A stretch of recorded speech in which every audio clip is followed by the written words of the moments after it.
حدیث ہے 2 وقت کی روٹی پیٹ بھر کے, کیونکہ بھوک برداشت نہیں ہوتی انسان سے. 2 وقت کی روٹی. آج سے نا سب اپنی کھوپڑی میں کیا بٹھا لو, ہماری بنیادی ضرورت کیا ہے؟ 2 وقت کی روٹی. ایک بات. نمبر 2, رات کو سونے کے لیے عزت کے ساتھ سر چھپانے کی جگہ. ایسا نہ ہو دروازے ٹوٹے ہوئے ہوں, محلے والے جھانک رہے ہوں اس میں.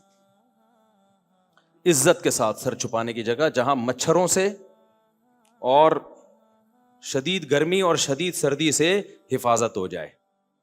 نالے پہ نہ ہو گھر, گندی جگہ پہ نہ ہو, ٹھیک ہے نا. تیسری چیز, جسم کسی بڑی بیماری سے محفوظ. بس چھوٹی موٹی چھینکیں, نزلے, زکام ہو تو کوئی مسئلہ نہیں. اگر یہ کسی کو مل جائے تو حدیث کا مفہوم ہے کہ اللہ نے پوری دنیا کی دولت سمیٹ کے اس کے قدموں میں ڈال دی ہے. تبھی ایسے شخص کے لیے بھیک مانگنا حرام ہے. اس پر تو سب کا اتفاق ہے.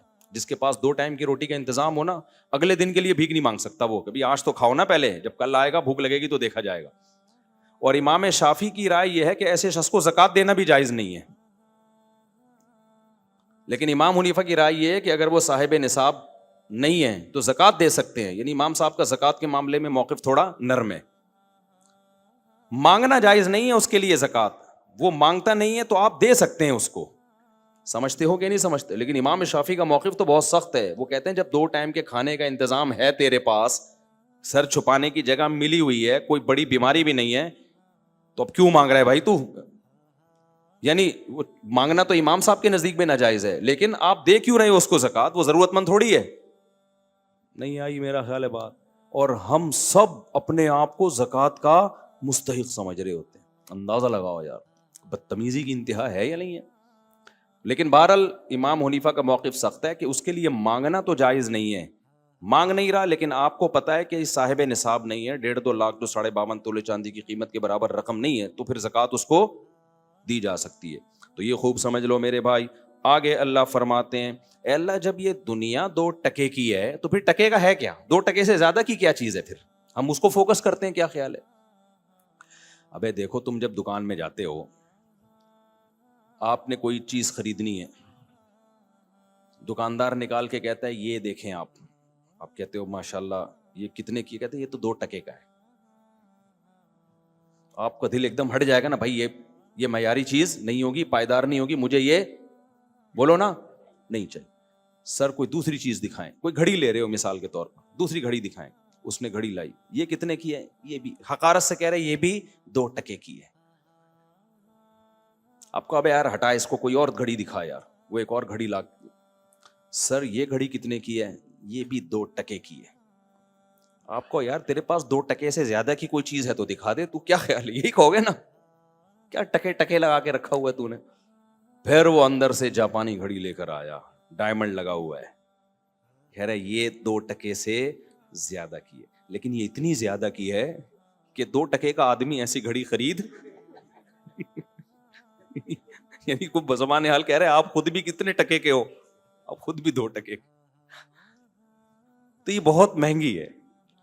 تو ہم بھی بزبان حال اللہ سے سوال پوچھتے ہیں, اللہ یہ پوری دنیا کو, سمندری جہازوں کو, نباتات کو, بحریہ ٹاؤن کے پلاٹ کو, بنگلوں کو, ڈیفنس کے, کلفٹن کے 1000 گز کے بنگلوں کو تو نے تو 2 ٹکے کا کر دیا. تو اب تو بتا دے 2 ٹکے کا سے زیادہ کا کیا ہے تیری نظر میں؟ تو اللہ نے بتا دیا وما عند اللہ خیر, کہ جو کچھ اللہ کے پاس ہے جنت کی صورت میں, جو نیک لوگوں کو اجر ملے گا آخرت میں, وہ اس سے بہت بہتر ہے. وَأَبْقَى, اس دنیا میں 2 فالٹ ہیں, ایک تو 2 ٹکے کا, دوسرا ختم ہونے والی. جو آخرت میں تمہیں ملے گا وہ زیادہ بھی ہوگا اور ہمیشہ بھی ہوگا, وہ کبھی ختم نہیں ہوگا. اب سوال پیدا ہوتا ہے, اے اللہ اتنی مہنگی ڈائمنڈ کی گھڑی تو لا کے ہمیں دکھا رہا ہے, ہمارے اندر تو اتنی استطاعت نہیں ہے, ہم تو بحریہ ٹاؤن کا 2-4 کروڑ کا پلاٹ خریدتے ہوئے 100 دفعہ سوچتے ہیں, اور تو جنت کے اتنے بڑے بڑے بنگلے اور اتنی عیاشی, حوریں اور باغات اور شراب کی نہریں, ہم تو 2 ٹکے کے ہیں, ہم تو اتنی ویلیو دے نہیں سکتے. اللہ نے کہا کہ جنت کی قیمت پیسہ نہیں ہے, جنت کی قیمت عمل ہے, اور عمل ہر شخص بولو کر سکتا ہے. اور کیا عمل ہے وہ بھی اللہ نے بتا دیا تاکہ پتہ چل جائے کہ تم جنت کی قیمت دے سکتے ہو. یہ وہی مثال کی طرف میں آتا ہوں، ڈائمنڈ کی گھڑی. پہلے وہ 2 ٹکے کی گھڑیاں دکھا رہا تھا، پھر جب 2 ٹکے کی زیادہ کی لائے تو بہت ہی زیادہ کی لے آیا اس میں ڈائمنڈ لگا. میں نے ایک گھڑی دیکھی سعودی عرب میں، ہمارے ایک دوست تھے. آدمی جب مشہور ہوتا ہے نا تو اس کا تجربہ بہت بڑھتا ہے، 20 لوگوں سے ملتا ہے، ٹریولنگ سے بڑا فائدہ ہوتا ہے. ہم تو انہی گھڑیوں کو 2.5-3 لاکھ 4 لاکھ 10 لاکھ کی گھڑیوں کو سمجھتے تھے بڑی مہنگی ہیں. جو میں نے بندے کے اپنا دوست ہے، میں نے کہا یہ گھڑی بڑی ایسی لائٹیں مر رہی ہے نا. تو میں نے کہا یہ کتنے کی گھڑی ہے؟ کہہ رہے آپ بتاؤ کتنے کی. میں نے کہا ہوگی 2 لاکھ 3 لاکھ. پتہ چلے تھی پتہ نہیں 3 کروڑ کی گھڑی ہے وہ. نیت خراب ہوگی نہیں ہوگی آدمی کی 3 کروڑ کی گھڑی یار، اس میں اوریجنل ڈائمنڈ لگے ہوئے ہیں. اس نے کہا تو سستی ہے یہ، ایکچولی یہ کیا ہے سستی. تو میں نے کہا بس کر، مارے گا کیا. اچھا خیر. تو آپ نے وہ گھڑیاں دکھا رہا 2 ٹکے کی، اب وہ گھڑی لے کر آ جا. آپ کہہ رہے ہو یار پہلے تو 2 ٹکے کی دکھا رہا تھا، اب جب میں نے تجھے کہا 2 ٹکے کی زیادہ سے دکھا تو 3 ٹکے کی دکھا دیتا، 4 کی دکھا. وہ کروڑوں روپے کی گھڑی لے آیا تو میں خود اتنے ٹکے کا تھوڑی ہوں جتنے کی تو گھڑی دکھا رہا ہے. تو یقیناً آپ کا اعتراض کیا ہوگا؟ بالکل درست، کیا بھائی کوئی درمیانی سی چیز دکھا دے نا. لیکن اگر وہ جواب میں کہے اس گھڑی کی قیمت پیسہ نہیں ہے، اس گھڑی کی قیمت عمل ہے. میں تمہارے ذمے کچھ کام لگاتا ہوں، وہ کام تم کر دو. میرا ایک کام اٹکا ہوا ہے، تم گورنمنٹ کے فلاں محکمے میں آفیسر ہو، میری 2-3 فائلیں رکی ہوئی ہیں، اس پہ آفیسر سائن نہیں کر رہا. تمہارے افسران بالا سے اکثر تو ناجائز تعلقات ہی ہوتے ہیں، لیکن تمہارے جائز تعلقات ہیں، تو تم کیا کرو سائن کروا دو، یہ گھڑی تمہاری ہوئی. اب آپ فوراً کوشش میں لگو گے کہ نہیں لگو گے؟ بلکہ آپ کو افسران بالا کو 8-10 لاکھ رشوت بھی دینی پڑی نا. آپ بولو گے گھڑی 3 کروڑ کی ہے، رشوت میں 10 20 15 25 30 لاکھ 1 کروڑ بھی چلا جائے ٹینشن لینے کا نہیں ہے. تو عمل ایک ایسی چیز ہے، اس کا بدلہ اگر بہت ہی ایکسپینسو ہو تو عمل اگر آپ کے بس میں ہو تو انسان اس مہنگی چیز کو حاصل کرنے کے لیے عمل کرتا ہے. تو جنت تو بھائی اتنی بڑی اللہ نے بنائی ہے اور اتنی مہنگی چیز ہے. اللہ نے کہا اگر اس کی قیمت ڈالروں میں لینا شروع کر دیتا تو ساری دنیا کی ساری دولت ختم ہو جاتی. جنت کی ایک مٹی کا ایک ذرے کی قیمت بھی تم ادا نہیں کر سکتے تھے. اس لیے اللہ نے فرمایا یہ جو آخرت ہے جس کی ویلیو دنیا سے کروڑہ گنا زیادہ، اس کی قیمت کیا ہے اللہ ان آیتوں میں یہ بتا رہے ہیں. اب اللہ فرماتے ہیں للذین آمنوا، اس جنت کو تم حاصل کرنا چاہتے ہو. دیکھو چاہتے ہیں نا ہم سب کا ایمان ہے بھائی، مر کے مٹی ہو کے ختم نہیں ہوتے، دوبارہ حشر ہوگا ہمارا. تو اللہ کہتے ہیں اس کی قیمت سب سے پہلے پتہ ہے کیا ہے؟ اپنا عقیدہ صحیح کر لو. یہ مشرک کو یہ جنت نہیں ملتی، ختم نبوت کے منکر کو یہ جنت نہیں ملتی، تقدیر کے منکر کو یہ جنت منہ سے پھوٹ لیں بھائی استغفر اللہ، یعنی بول لیں منہ سے، یہ جنت نہیں ملتی. یہ جنت جو پیغمبروں کا، اللہ کے میسنجرز کا انکار کرے اس کو یہ جنت نہیں ملتی. جو پیغمبروں کی کتابوں کا انکار کرے، کیونکہ وہ اللہ ہی کا منکر ہے اصل میں، ان کو یہ جنت نہیں ملتی. سب سے پہلا کیا ہے؟ للذین آمنوا. عقیدہ کیا ہونا چاہیے؟ صرف یا اللہ مدد. قبروں پہ سجدے کرنے والے، قبروں کے طواف کرنے والے اور قبروں سے مرادیں ماننے والے، ان کو نہیں ملے گی بھائی. اللہ کہے گا جاؤ دنیا میں جس سے مانگا کرتے تھے یہ جنت بھی اب جا کے اسی سے مانگو. یہ تو اللہ صاف کہہ دے گا بھائی. اس وقت کیوں؟ وہ کہے گا اللہ میں تو اس کو وسیلہ بنا رہا تھا، تو اللہ کہے گا ابھی جا کے اسی کو وسیلہ بنا لے تو. ٹھیک ہے نا؟ اگر آپ نے کہا نا ایکچولی میں تو اللہ مانگتا تو تجھ سے تھا لیکن ڈائریکٹ تجھ تک پہنچنا بہت مشکل، تو فلاں کے کو میں نے کہا کہ میں اس سے مانگوں گا تو وہ پھر تجھ سے مانگے گا، تو اس چکر میں نے تو اللہ کہے گا اب بھی یہی کام کر لے. ٹھیک ہے نا؟ جنت میں جا کے اسی کو بول میرے پاس کیوں آ رہا ہے. تو اللہ سے جو یہاں ڈائریکٹ مانگے گا وہاں بھی ڈائریکٹ مانگے گا، جو یہاں نہیں مانگتا وہاں اللہ کہے گا وہیں جا. اللہ تعالیٰ فرماتے ہیں پہلی شرط للذین آمنوا، پہلی شرط کیا ہے بھائی؟ ایمان. دوسری شرط وعلی ربہم یتوکلون، وہ بھروسہ کس پہ رکھتے تھے؟ اللہ پہ. یہ بہت اہم شرط ہے. آج اللہ پہ توکل اعتماد مارکیٹ سے شارٹ، تبھی غموں میں پاگل ہو جاتے ہیں.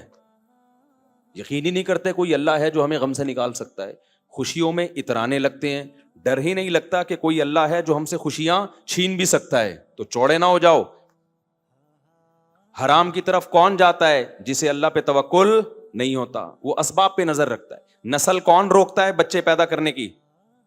جسے اللہ پہ توکل بولو نہیں ہوتا، اس کو ڈر ہوتا ہے کہ پیدا کیے تو کھلاؤں گا کہاں سے۔ 20 مسائل ہیں جن کا تعلق کس سے ہے؟ اللہ پہ اعتماد اور اللہ پہ توکل۔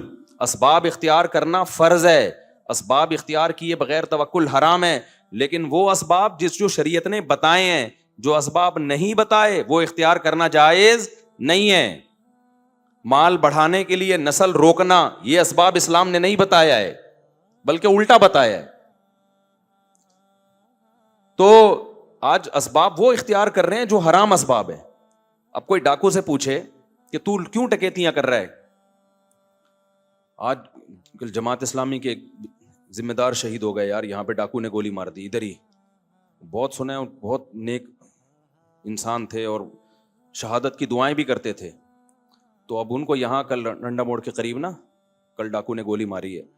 تو کراچی والوں کا مقدر ہے یہ ہمارے ہی بدعمالیاں ہیں، جس طرح کی چیزیں آئی ہوئی ہیں نا مارکیٹ میں، اور کوئی احتجاج بھی نہیں کر رہے کراچی کے لوگ، کوئی احتجاج بھی نہیں، مار کھا رہے ہیں چپ بیٹھے ہوئے۔ روزانہ 4-5 بندہ کراچی میں ڈاکوؤں کے ہاتھوں قتل ہو رہا ہے روزانہ، اور ابھی یہ آخری اشرہ ہے نا تو اس میں اور تعداد بڑھے گی، اللہ بچا کے رکھے۔ اس لیے میرے بھائی حکومتوں سے بالکل توقع نہ رکھو، اسلحہ خریدو، لائسنس بناؤ، اور سب کے پاس جب اسلحہ ہوگا نا 2-4 آدمیوں سے نہیں بات، ڈاکو آتے ہیں 8-10 کے پاس اسلحہ ہوتا ہے، ایک کے پاس 2 پسٹلیں ہوتی ہیں، 2 بندوقیں رکھی ہوئی ہوتی ہیں۔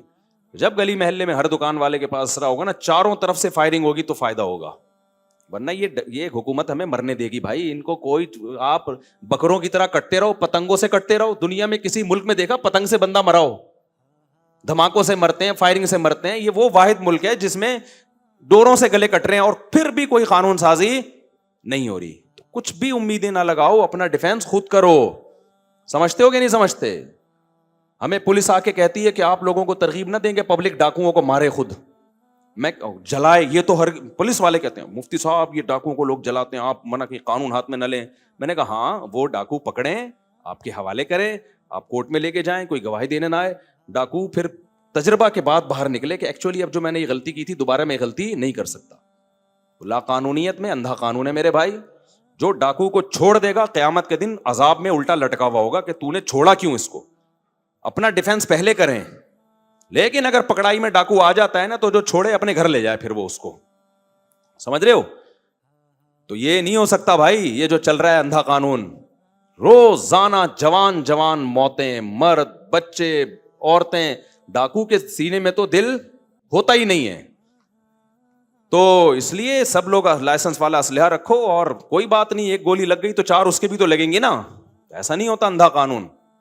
پولیس والے بھی مقابلہ کرتے ہیں لیکن قانون خراب ہے ہمارا، قانون اتنا وہ ہے کہ وہ اس کو ڈاکوؤں کو سپورٹ کر رہا ہے، قانون تو چھوٹ جاتے ہیں وہ 4 دنوں میں۔ رینجرز کو مکمل اگر اختیارات دے دیے جائیں نا تو یہ 15 دن میں معاملہ سیٹ ہو سکتا ہے، لیکن سندھ گورنمنٹ رینجرز کو اختیارات بولو نہیں دیتی۔ رینجرز کو کھلی اختیارات دے دو بھائی، تمہیں شوٹ کرنے کی اجازت ہے، آپ دیکھو 1 ہفتے کے اندر اندر مر جائیں گے ڈاکو، کیونکہ رینجر والوں سے ہم جب بھی بات کرتے ہیں ہمارے پاس اختیار نہیں، ہم گولی چلائیں گے ہمارے خلاف کیس بنے گا۔ رینجرز کو پراپر مکمل اختیارات دے دو، بلکہ میں تو کہتا ہوں کراچی میں گورنر راج کرو کراچی میں۔ یہ نہیں ہو سکتا، بہت ہی دنیا کے کسی ملک میں ایسا نہیں ہوتا بھائی، جیسے بھیڑ بکریوں کی طرح یہاں لوگ مر رہے ہیں۔ تو گدھے گھوڑے بھی اس کے بھی کوئی حقوق ہوتے ہیں، کتوں کے بھی کوئی حقوق ہوتے ہیں، کراچی میں انسانوں کے حقوق نہیں ہے۔ اتنے ڈاکو گھوم رہے ہیں یار، روزانہ خبریں۔ تو 3 تو میرے جاننے والے لنگڑے ہو گئے بےچارے، ان کے گھٹنوں پہ فائر کیا ڈاکوؤں نے۔ چلے اب کیا یہ موضوع چینج ہو جاتا ہے، خیر اللہ فرماتے ہیں تو یہ ڈاکو کیا کہتے ہیں؟ بھوک نے ستایا ہے بھائی، بھوک کی ستانے کی وجہ سے آپ کسی سے چوری بولو نہیں کر سکتے۔ میجورٹی جو ہے وہ ڈاکو تھوڑی ہے، وہ کیسے زندہ ہے؟